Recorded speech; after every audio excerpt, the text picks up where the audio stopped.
from loss. Now that we've taken care of some of the preliminaries, it's time to start looking at the method that we're going to use to interpret Scripture. It's been said that the Bible interprets itself, and there is some truth in this, but the statement is actually quite misleading. The Bible does explain itself on occasion and even provide definition for certain words at times, but there will still be a certain amount of interpretation necessary to understand it. There are a number of methods for interpreting written documents, but they frequently aren't suited to getting the meaning of the author, and that's what we want.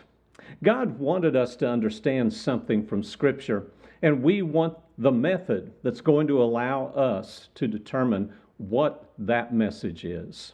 The appropriate method for this is the inductive method, as I've made mention earlier in this series. It's the way that juries reach their conclusions in a court of law. All of the evidence or facts are brought together and they are evaluated. We need everything that is pertinent to the case. And so, because like a recipe, if you leave something out that's really needed, it just won't be right, will it? For this reason, let's begin with rules for evidence and jurors in a court of law. The first necessity is an understanding of the language in use. When you show up for jury duty, one of the first things you will have to affirm is that you are capable of understanding the English language in written and spoken form. I imagine other countries with jury trials determine the same thing before appointing their juries. You see, if the jury cannot understand the language being used to communicate the case, then they can't understand the evidence presented. If they can't understand the evidence, then they can't reach an accurate verdict. Accuracy is of great importance in a court and to us, isn't it? Although a person may read and speak the language his Bible version is printed in, he still might fail to understand the accurate meanings of words or the clauses they create. A reader must be able to tell the difference between a command clause, what must be done, a purpose clause, the reason for doing something, and a result clause, the outcome of doing it. The Bible's full of commands and purpose clauses attached to them. Now, the second necessity is that we must hear all of the evidence. In our modern system of jurisprudence, mistrials can take place where an error in the proceedings has jeopardized the accurate outcome.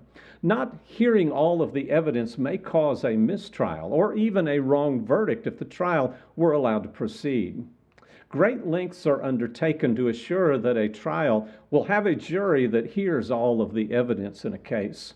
In long, complicated trials, alternate jurors are selected ahead of time to fill in where regulars may drop out.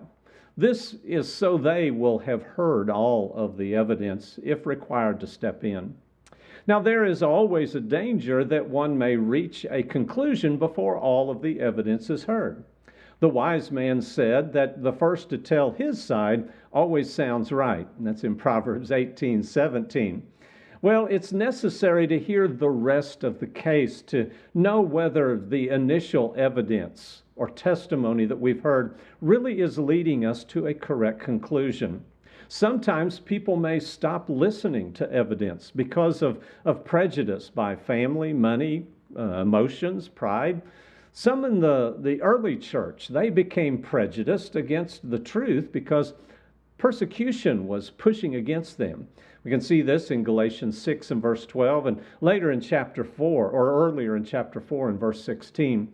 Demas, he forsook Paul and the truth because of a love for the world. 2 Timothy 4 and verse 10.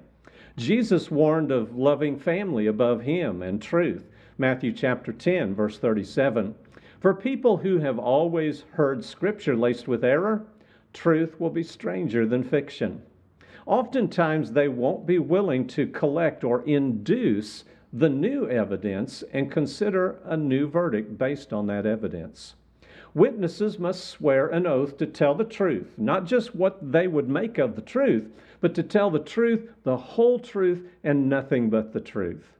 If you were on trial for your life, you would want all of the evidence to be heard. If someone saw you on the other side of town when a crime was taking place, You would want them to be heard. The Scriptures bear witness to the truth, and we must seek the truth, the whole truth, and nothing but the truth.